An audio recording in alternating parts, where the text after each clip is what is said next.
Quality milk. Fresh. Wholesome. Safe. Consumers demand it. Dairy producers the world over strive to meet the world's demand for a quality milk product through careful herd management and milking techniques. Milking is the most important job on a dairy because it's the basis for our milk quality. And every day, they strive to increase dairy efficiency and profitability. The perfect harvest is in your hands.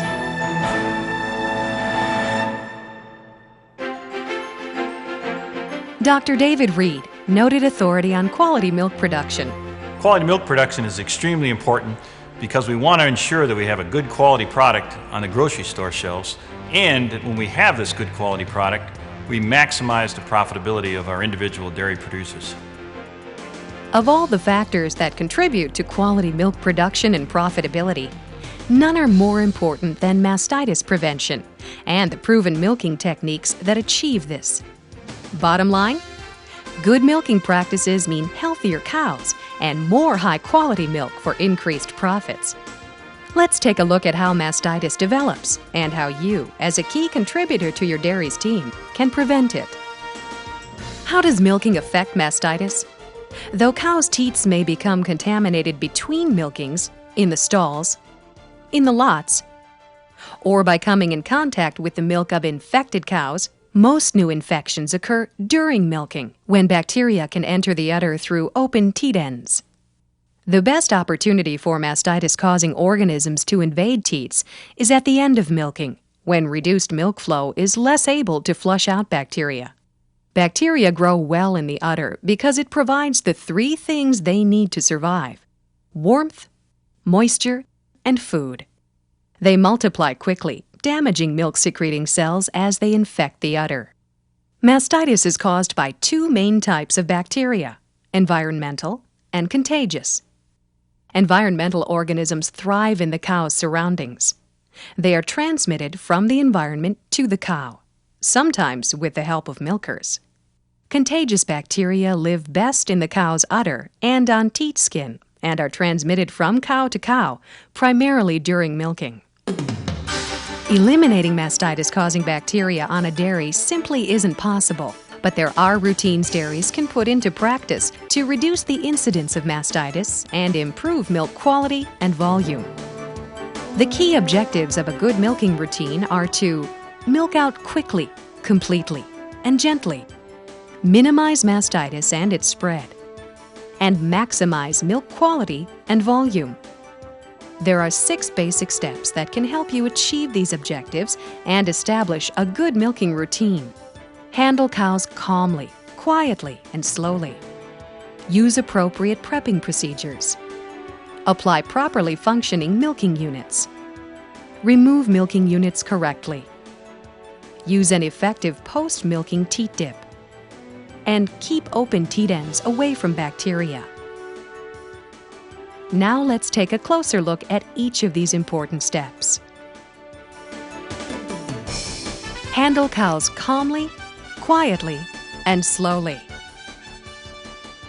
The goal is to bring cows into the barn as calmly as possible at every milking. We want the cows to be calm so that the oxytocin will be maximally stimulated at every milking. Minimizing stress on cows before milking helps them relax and let down their milk more efficiently. Milk letdown is caused by oxytocin, a hormone released into the cow's bloodstream. When the cow is stressed, the release of another hormone, adrenaline, interferes with the action of oxytocin. Fear or pain encountered during milking causes stress and reduces milk letdown. Bad experiences can also cause reluctance to enter the parlor at subsequent milkings. Handling cows calmly, quietly, and slowly will increase overall parlor throughput and milk production. Use appropriate prepping procedures. The goal is always to milk clean, dry, stimulated teats. Clean teats to reduce the bacterial number on the teats, stimulated teats to ensure that the cows milk out completely and quickly. Always milk clean, dry, well-stimulated teats. The prep routine should reduce the number of bacteria on teats and stimulate oxytocin release for better milk letdown. As you refine your routine, keep the following principles in mind. Wear gloves. Mastitis control experts recommend wearing gloves to help prevent the spread of bacteria during udder prep. Bacteria are carried from cow to cow in the cracks and crevices of bare hands. The smooth surface of gloves helps prevent the spread of mastitis-causing organisms. Eliminate water. One of the best ways to prevent new infections is to avoid water while prepping. Water transports bacteria to the teat end. If water is used, it must be removed from the teats before applying the milking unit. Use water only on dirty cows. Spray water into the hand and use the hand to wash the teats only. If using wash pens, cows must be allowed to drip dry prior to entering the parlor. Pre-dip. Pre-dipping is the preferred method of prepping. An effective pre-dip used correctly will clean teats, kill bacteria, and allow milkers to stimulate udders for good milk letdown. Correct use of a pre-dip means complete coverage of the teat and adequate contact time, typically 20 to 30 seconds. Forestrip. Forestripping is a critical step in the prep routine because it is the best way to check regularly for clinical mastitis. It removes the first few streams of milk, which are the highest in bacteria and somatic cells. And it is a powerful stimulant for milk letdown. To minimize the spread of contagious bacteria, avoid milk contact with hands. If necessary, rinse hands between cows. Dry teats. Drying helps to clean teats, remove pre-dip, and stimulate the udder for milk letdown. Dry teats also reduce liner slips and squawks. Use a circular motion on each teat, then flip the towel over to thoroughly clean teat ends. Use 1 towel per cow to reduce the transfer of bacteria from cow to cow. Make one circular aggressive motion on each teat, followed by flipping the towel and going back and rubbing aggressively the teat end to thoroughly clean the teat end. Avoid forestripping after drying the teats. Contaminated hands should not come in contact with teats after they have been dried. As an occasional self-check, use an alcohol pad to evaluate teat end sanitation. Frequent inspection of filter socks also helps gauge attention to detail in the parlor.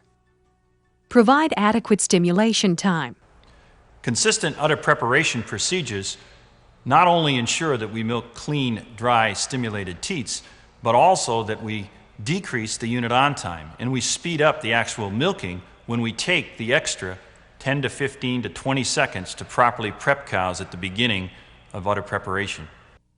10 to 20 seconds of manual stimulation improves milk flow.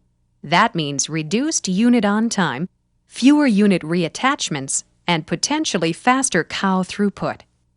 Shorter unit on times also can lead to improved teat end health. A stopwatch will help you design your routine to achieve 10 to 20 seconds of manual stimulation, 20 to 30 seconds of pre-dip contact time, and attachment of units within 45 to 90 seconds from the beginning of prep. Standardize the procedure. It's important to be consistent from milker to milker and milking to milking. Cows are creatures of habit. They respond positively to routine. Studies show when cows are milked the same way by all milkers, lactational yield increases by over 5%. Consistency of routine is essential from milker to milker and milking to milking. Apply properly functioning milking units. Correctly attaching properly functioning milking units will remove milk quickly, evenly, and completely, with less chance for mastitis infection and teat damage. To apply the milking unit, bend the short milk hose to prevent air from entering the inflation. Then move the cup straight up onto the teat. Adjust the milk hose and claw for good alignment. The unit should hang squarely under the udder for even milk out. This will ensure that we have even, complete milk out and will minimize the times that milkers are required to go back to either readjust a unit when it's squawking or reattach a unit if it's kicked off. To take maximum advantage of oxytocin release, attach units within 45 to 90 seconds of the beginning of prep. Teats swelling with milk signal good letdown. After applying the last teat cup, you should see heavy milk flow. Avoid attaching units before letdown has occurred. Note the lack of milk flow when units are attached too soon after prep or after insufficient prep. High vacuum levels at the teat end due to lack of milk flow can damage teats. Adequate stimulation during prep, followed by unit attachment within 45 to 90 seconds after the beginning of prep, will shorten milk-out time, decrease the chance of infection, and increase production. Remove milking units correctly. Consistent udder preparation ensures that all cows can be milked with the automatic settings on the takeoffs. In many parlors with poor udder preparation, milkers get in the habit of using manual overrides. Automatic takeoffs effectively remove milking units and eliminate overmilking. Overriding the automatic takeoff for manual removal should be the exception, not the rule. Overmilking, failing to break the vacuum, and machine stripping can cause mastitis when milk and bacteria are driven into the teat canal by vacuum fluctuations. Machine stripping is the milker's bad habit taught to the cow. When prepped properly, cows will learn to milk out completely without additional help at the end of milking. Use an effective post-milking teat dip. Post-milking teat dipping is a cornerstone of a good udder health program. Milk film found on teats after unit removal contributes to bacterial growth. Post-dips are designed to wash away the milk film and kill mastitis-causing bacteria. Complete coverage of post-milking teat dip is extremely important. The goal is to achieve at least 2/3 and preferably full teat coverage at the end of every milking. Dipping at least 2/3 of the teat, and preferably the entire teat, significantly enhances teat dipping effectiveness. Use a clean, non-siphoning dip cup to keep dip sanitary and to control usage. Whether dipping or spraying, good coverage is critical for mastitis control. Good coverage is difficult with conventional sprayers. Achieving adequate coverage with conventional sprayers generally means there is increased waste. To check for complete coverage and milker consistency, try the paper towel test. Well-dipped and properly sprayed teats leave solid patterns of dip.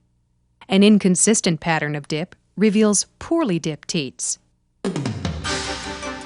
Keep open teat ends away from bacteria. At the conclusion of milking, the teat sphincters will always be open on cows. The number one goal is to apply our post-milking teat dip as soon as possible after the unit is removed from the cow. A secondary goal would be to try to keep the cow standing if possible for up to an hour after milking. Because the teat sphincter does not completely close for at least 20 minutes, it's critical to keep teats away from mastitis-causing bacteria immediately after milking.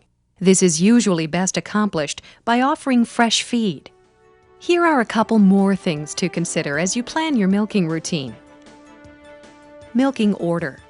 Milk infected and high somatic cell count cows last to prevent the spread of mastitis. Back flush. When performed correctly, back flushing is especially useful in helping control Staph aureus mastitis.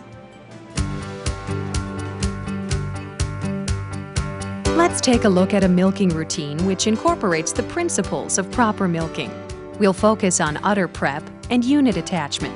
Known as the dip, strip, dry, apply method, this routine achieves clean teats, especially teat ends. It also stimulates the udder well and allows for proper timing. Watch closely as the procedure is performed in a 2-cow sequence. Dry wipe the udder of the first cow to remove debris. Apply the pre-dip, completely covering each teat. With a gloved hand, rub the dip into the skin, cleaning the sides of the teats. Using the thumb and first 2 fingers, rub the teat end to loosen and remove dirt and manure. Then forestrip. If necessary, Redip the teats to remove debris or to re-wet them for easier cleaning during the drying step. Repeat the procedure for the next cow. Return to the first cow. Dry the teats with a single-service towel. And apply the unit, avoiding air intake.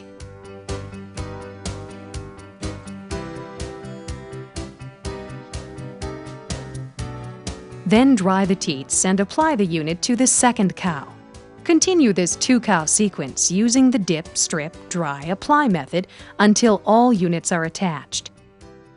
This method treats all cows as consistently as possible. It ensures adequate contact time for the pre-dip and time for good milk letdown. Now, if there are multiple milkers in the parlor, sometimes it's best to divide the parlor into territories, but consistently prepare the cows by using the procedure on the set 2-cow sequence.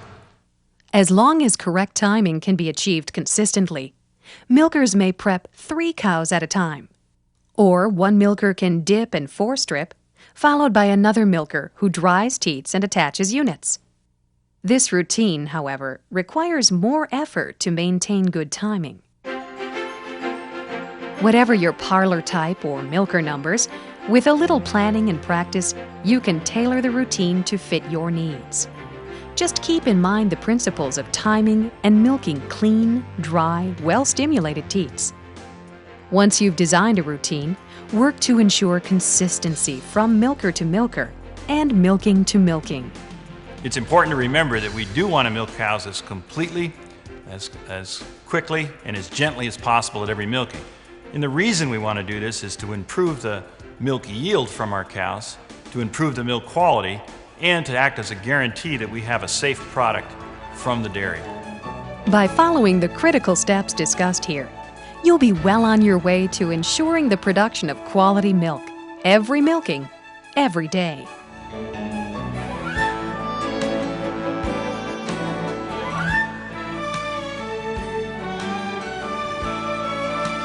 Proper milking procedures are key to a quality milk system. The perfect harvest is in your hands.